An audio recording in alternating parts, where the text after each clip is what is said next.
So kayo, hawak kayo ng demon god na kugat. Hindi nyo kaya nyo ako. Subukan nyo ako saktan. Pag sinaktan nyo ako, mamamatay kayo. Pwede ba maipagkaibigan sa'yo? Hindi pwede. Bakit? Hawak kayo ng demon god. Huwag nyo akong punto sa sabi! Sana lumaki ka na, ano, para makatulong ka sa nanay mo. Mag-pray ka lang, ha? Magdasal ka lang. Sana po bumalik ka na po, Mama. Para may makasama po kami mabuti magulang dito rin. Matagal mo na bang hindi nayakap yung mama mo? Opo. Sakit sa dibdib. Sakit sa dibdib, mga kababayan.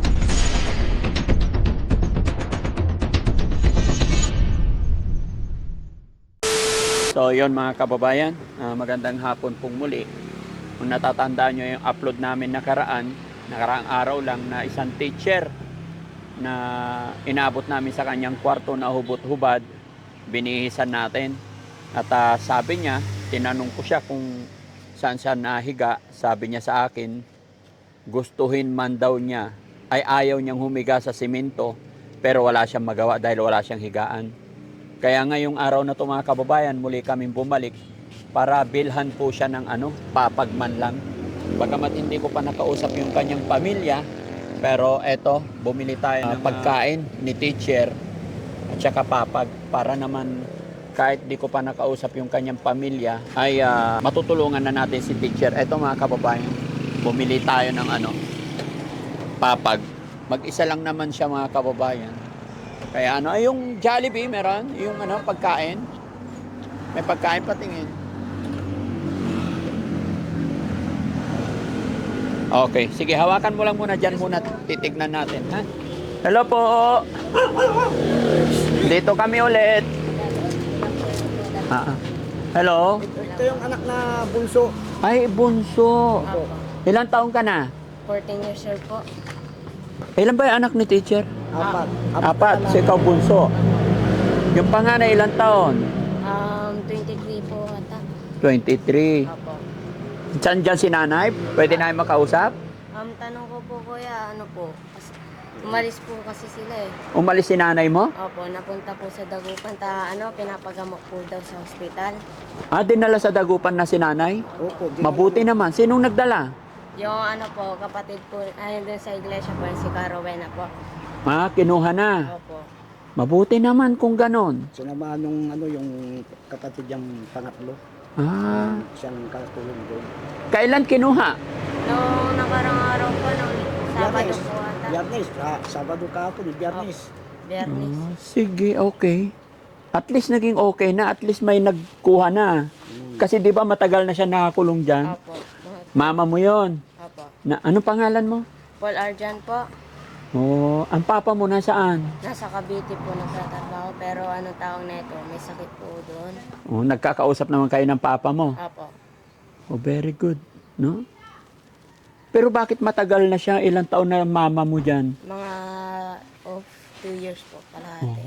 Nag-aaral ka? Opo. Anong grade ka? Grade 7. Very Mag-grade good. 8 na po sa April. Saan ka nakatira ngayon? Dito po sa Panangkot, para sa Barangay Kuliling po.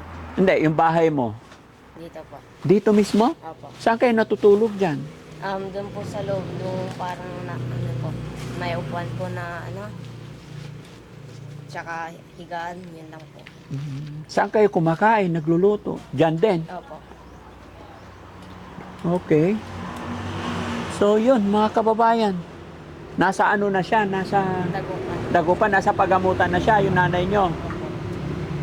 Mga pulis din po kasi mga nag-rescue po. Bakit mga pulis nagpunta? May kasi nung nakarang araw po, may nagawa po siyang sunog. Sino? Mama ko. Yung nanay niya.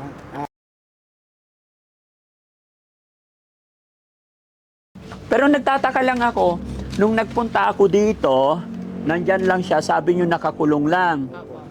Tapos ngayon babalik sana ako, wala na, kinuha na ng mga pulis. Opo. Ano yung sunog na sinasabi tay? Bahay. May nasunog pa nga ng matanda rin. Diyan banda sa kabilang barangay. Paano nasunog? Pwede ba ikwento nyo sa akin ano nangyari? Hindi ko masyadong kasi wala ako dito. Mayroong pinuntan ako. yung mga tao dito, saka nagtaka kami bakit may dumaan na bumbero, tapos sila sabi nila, yun nga raw na nanay niya may sinunog na bahay daw dyan, meron pa nga namatay daw na matandang babae. Sabi ko, bakit nangyari nun? Eh, sabi si Sally raw, Sally nandoon, kilala din yung nanay niya dyan kasi dyan sa barangay sa Pinit eh. Kaya, tapos nag-aantay kami bumalik dito, hindi na nabalik, dinala na sa bayan, sabi nila. Tapos kahapon, yung anak niyang pangatlo, yun ang kinuha ng pulis para. Ayun pala yung kuya ko. Lalo na rin po kasi dahil Ba't kayo dito? Kahit demonyo kayo! Ayan. Kahit sinabi ba pumunta kayo dito? Ha? bibili ako. Huwag nga kayo maniwala sa akin. Bukas, unang trampeta. Hindi ako natatakot sa inyo. Kahit demonyo kayo. Hindi nyo nga ako kahit tigan ng tutukan eh. Bilangin po. Anak din ni nanay ito. Pangalan. Ah, ito yung panganay. Start. 1, 2, 3, 4, 5, 7. 7 kayo. 7 kayo. Mga hawak kayo ng demon god na kugat. Ha? Tingin nyo kaya nyo ako? Ha? Subukan nyo ako saktan. Pag sinaktan nyo ako, mamamatay kayo. Alam nyo bakit? Ako ang pinakamalakas sa lahat. Hindi ako takot sa inyo. Pangalan mo, kuya? Alfolivic Estabelio Reyes. Oh. Hindi kami masamang tao, kaibigan po kami. Pwede ba maipagkaibigan sa'yo? Hindi pwede. Bakit? Hawak kayo ng demon god. Ay, hindi po. Ay, sasabihin ko sa inyo. Sasabihin ko sa inyo ha. Opo. Di ako pwedeng utusan. Kayong mga kumakain ng karne. Kayo nagkakasakit. Nasa surgery, naka hospital. Tumataas sa mga bayarin ninyo. Alam ko ang mga yan. Ha? Pwede mamay pagkilala sa'yo? Ako si Daddy Frankie, kaibigan mo po. Di kita kaibigan. Traidor ka po. Ay, hindi. Ngayon lang tayo nagkita eh. Kahit ano sabihin nyo, didirectay ko na lang kayo. Ito na yung sinasabi ko, one day madedemanda ako. One day makukulong ako, pero masaya ako. Kasi nangyayari na itong revelation. Kasi kayo, alam nyo, natatakot na kayo na mamamatay na kayo. Kasi ako na pinakamataas sa lahat. Ako na mismo ang papatay sa inyo. Para maging 0% ang mga demonyo. Kayo, 7 kayo, demonyo kayo. Hawak kayo ng mga demonyo. Pero yung may-ari ng katawan nyo, sinaniban nyo. Ha? Sila mismo papatay sa inyo. Mga angels ko, sila mismo papatay sa inyo. Pinuntahan lang namin yung nanay mo para bigyan ng pagkain, bigyan ng papag. Ano sabi ko? Nagdala ako ng papag para sa mama mo. Di ako utos-utosan.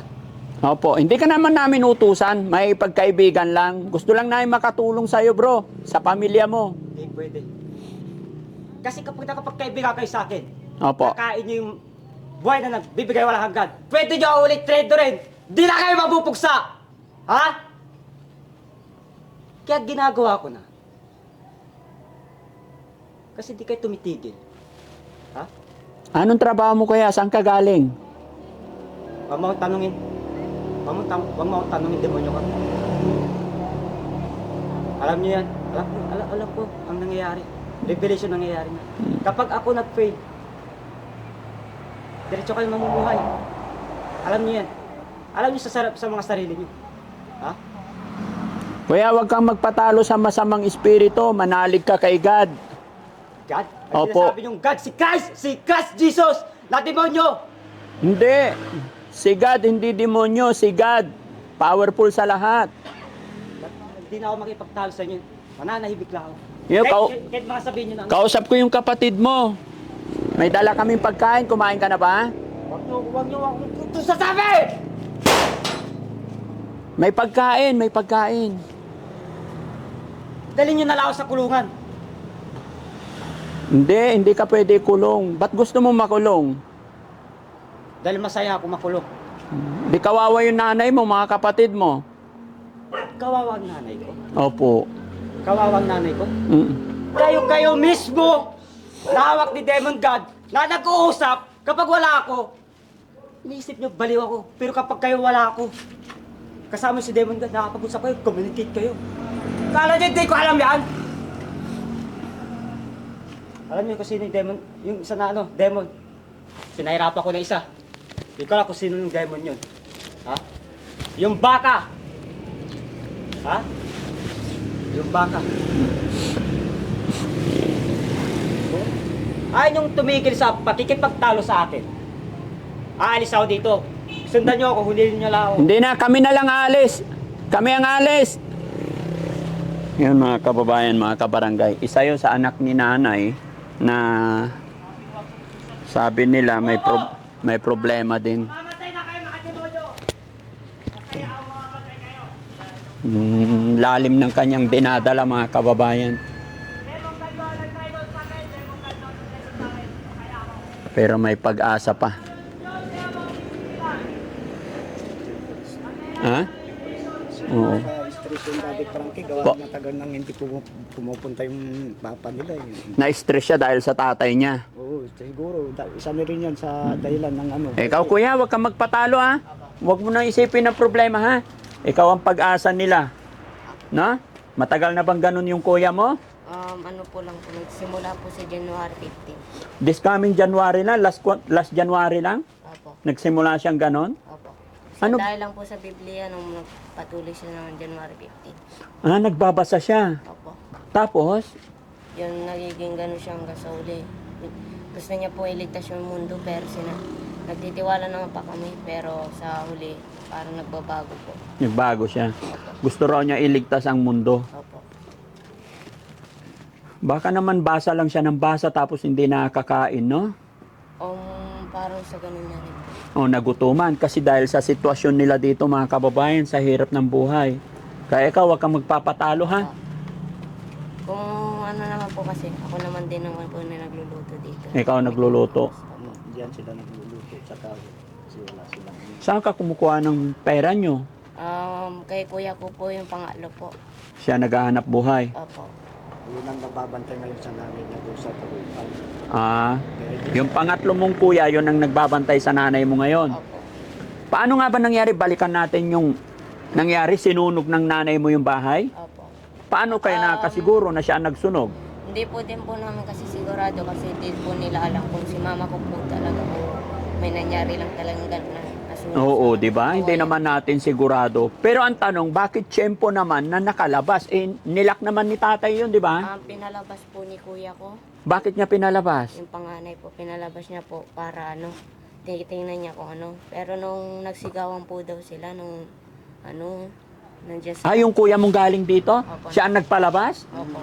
Kasi nung hindi lang yan, bago may mangyaring sunog ng Daddy Frankie, pumunta dyan sa eskwelahan, hindi ko alam kung Lunes yun o Martes, tapos may tumawag na teacher dyan sa, sa pinsan ko dyan sa kabila. Ngayon sinabi sa akin, asan yung mga magkapatid? Sabihin mo nga sa kanila yung nanay. Ginising ko yung pangatlo na kapatid dito, natutulog dyan sa garong sa labas. Sabi ko, oy RJ, gising ka tayong nanay mo, punta mo raw sa doon sa school, andun daw, sabi ng mga teacher. Tapos sinabihan ko rin yun, yung kapatid niyang panganay na, oy Alpe, andun si RJ, sama mo para iuwi yung nanay mo dito. Sinabihan ko na kaya ko pinakawalan para pero biniling ko siya na huwag siyang gagalaw dyan, sabi niya. Tsaka huwag niyo akong pakikialaman, alam ko ang ginagawa ko. Subukan niyo pag may nangyari sa nanay ko kaya mananabo, sabi niya, di pinabayaan namin. Ito yung nangyari na pinakawalan niya uli. Kaya siguro dito dumaan sa likod. Hindi natin alam kung saan siya dumaan. Yun nga, may nangyari Doon daw dumanta, nakita din ng mga tao nito, nandun sa barangay yung mga babae. Kailan nangyari yung kahapon o isang araw? Friday po. Friday. So, anong araw? Okay. Kailan tayo galing dito? Pero okay lang, at least, di ba, buti na lang sabi ko sa iyo tayo, di ba, ibalik ulit kasi pag may masamang nangyari, baka tayo sisihin. At least yung anak na panganay ang nagpakawala, kaya nakalayas. Okay. Di bali, at least sa gaya ng sinabi, hindi natin alam kung sino talagang, kung ano ang pinagmulan ng sunog, hintayin na lang natin ng mga investigasyon, no? Basta ipag-pray mo na lang anak na sana gumaling pa yung nanay mo. Opo. Wala namang imposible pag nananalig tayo kay God, ha? Huwag mawala ng pag-asa. Opo. Mag-pray ka lang. Anong nararamdaman mo ngayon na wala yung nanay mo? Malungkot din po ng konti. Tatay mo? Si papa ko po. Ayun nga, hinihintay ko pero parang sila, mga kuya ko, na si panganay. Parang ayaw niya rin yan si papa. Ayaw ng kuya mong panganay Opo. sa tatay mo? Opo. Pero nakikilala ka ng tatay mo? Opo. Kilala Ay, ko. tatay mo, sorry, ng kuya mo, nakikilala ka niya? Opo. Hindi ka naman niya sinasaktan? Oh, very good. Kinakausap niya lang ako ng normal po. Normal pag ikaw ang kausap niya. Sige, pati yung kuya mo pala may problema din, no? Kailangan mapagamot din. Opo. Napakahirap naman. Wala na ba kayong mga ibang tita makatulong sa inyo? Yung mga tita po, namin iniwan na po kami. Iniwan na kayo ng tita nyo? Opo, kasi nawala na si lolo ko. Wala nang tumutulong talaga sa inyo rito. Anong trabaho ng pangatlo mong kapatid? Pancake po. Nagtatrabaho sa pancake? So yun ang bumubuhay sa inyo. Sana lumaki ka na, ano, para makatulong ka sa nanay mo. Mag-pray ka lang, ha? Magdasal ka lang. Mapapanood na nakabidyo tayo, anak. Okay lang? Okay. Laban lang, nararamdaman kita, ha? Sana tulungan ka ng tatay mo. Kailangan ka ng tatay mo. Anong gusto mong sabihin kay tatay? Mapapanood niya to. Maraming salamat sa inyong tulong po, tatay. Naging mabuti ka sa amin.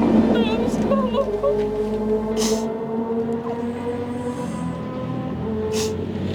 Sa nanay mo, anong mensahe mo sa nanay mo? Balang araw, mapapanood niya to. Sana po gumaling ka na po, mama.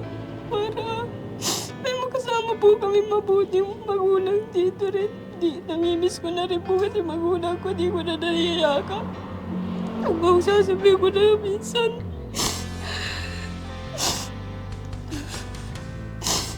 Namimiss mo na yung mama mo? Opo. Matagal mo na bang hindi nayakap yung mama mo? Opo. Gusto mong mayakap si mama? Hayaan mo, ha? Nasa pagamutan na siya, kamo. Opo. May awa ang Diyos, ha?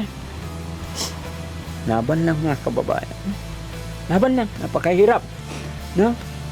Ilang kayo magkakapatid dapat? Apat po. Tapos wala yung tatay nyo. Tapos may problema yung nanay nyo. Sinusubukan lang tayo ni God, ha? Opo. Mag-aral kang mabuti, ha? Opo. Sana makatulong pa si Daddy Frankie. Yung dala namin pagkain para sa mama mo, wala na siya. Sa'yo ko na lang ibigay. Nag-lunch ka na ba? Opo. O top, merienda mo na lang, ha? Huwag kang mawawala ng pag-asa gaya na aking sinabi.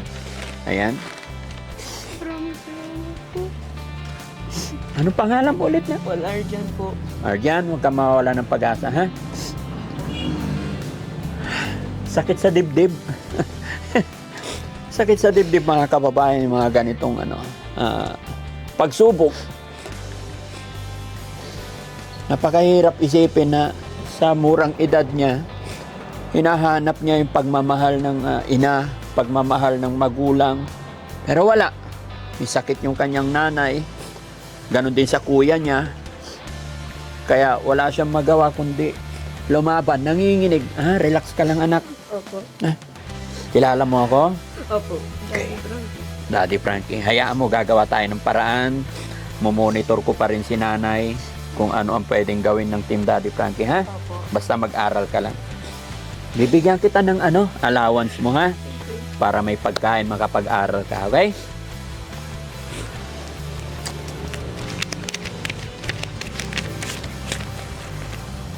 Tapos babalik na lang kami kung ano magiging update sa mama mo, ha? Nakakaiyak, mga kababayan. Akala ko malalaki na yung anak ni nanay nung nakaraang punta ko dito. Hindi ko akalain na ganito kahirap pinagdadaanan ng bata. Kailangan din natin suportahan yung bata dahil napakaliit pa niya. mahirap pag pati siya maapektuhan. Ha? Huwag kang mawala ng pag-asa. Lapag muna natin to. Tayo, pakilapag muna doon. Na mapag-usap. Bibigyan kita ng pera para sa pag-aral mo, ha? Laban lang. Babalik-balik ako para matulungan pa kita. Lagi kang magdarasal, ha? Huwag kang bibitaw, kay God ka lagi makipag-usap, ha? O ano man yung nararamdaman mo, ano man ang problema mo, nandyan sila tatay, mga kapitbahay mo. Humingi ka na sa klolo pag nahihirapan ka. Basta wag mong didibdibin ang problema. Ipag-pray mo ang tatay mo, ipag-pray mo ang nanay mo. Ha? Hindi habang buhay, ganito ang buhay natin. Umiikot ang mundo. Okay? Bigyan kita 5,000 para may pambudget ka. Sir po, maraming salamat po siya. Kay bibigay ko din po ito kay kuya ko. Siya na lang po bahala sa gawaing bahay. Siya na. Sana makatulong yan. Maraming salamat po, Daddy Frankie. Laban lang na. Nakakayak mga kababayan. Ramdam ko to kasi may anak din ako. Umiyak lang yung anak ko eh. Awang-awa na ako eh. Much more pagka ganitong bata. Gustong-gusto na daw niyang mayakap yung mama niya pero walang alam yung kanyang mama. Ha? Laban lang. Lalaki tayo, ha? Hindi masama umiyak. Pero lagi tayo magpipray.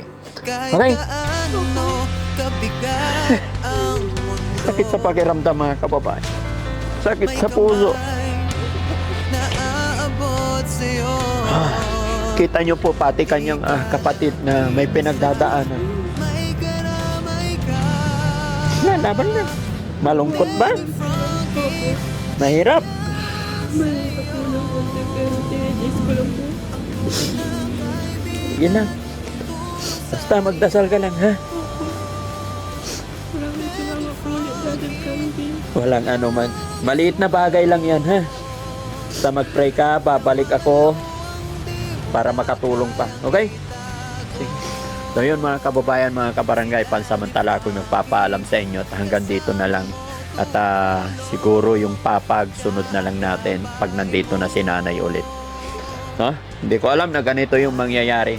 Yung pagkain na dala ko, kain ka na lang, ha? Pakatatag ka para tumaba ka. Okay? Regards mo pa sa mga kapatid mo. Okay. Pagpasensyon mo na. Okay lang. Walang problema. Naiintindihan namin. Ito yung sinasabi ko tabi sa akin na Ako, hindi po ako marabas. Nagsasabi lang po ako. Kapag hihingi po sila kasi nabibis pa ako. Dito po ako sa pag-aaral kasi ano po sa tumatapag-pag pa ako. Sige. Okay lang. Laban lang. Ha? Walang problema sa akin. Wala kaming masama intensyon or anuman sa pagpunta namin dito. Kaya kami nakarating dito dahil kay tatay. Nilapit niya yung nanay nyo. Pero ngayon nakuha naman na siya ng mga pulis. Sana matulungan, sana gumaling. Sige, okay lang yon. Basta laban lang. Umunawa, magpakatatag pa tayo. Lakasan pa natin yung pananalig natin kay God. Salamat. Balik na lang kami. Kain kayo, kain. Lagi kayong kumain, ha? Para malakas yung resistensya. Mapagmahal sa may sakit, matatanda man o paslit, hatid ay pag-ibig, walang kapalit. Pumangon ka, kapatid. Daddy Frankie, nandyan sa'yo. Ang tunay na kaibigan, tutulong sa iyo. Daddy Frankie, nandyan sa iyo. Ang tunay na kaibigan, tutulong sa iyo. Daddy Frankie, hanggang sumalot ng mga luwang di mo na kayang itago. Daddy Frankie, nagmamahal sa'yo. Daddy Frankie, tayo na'y tumulong.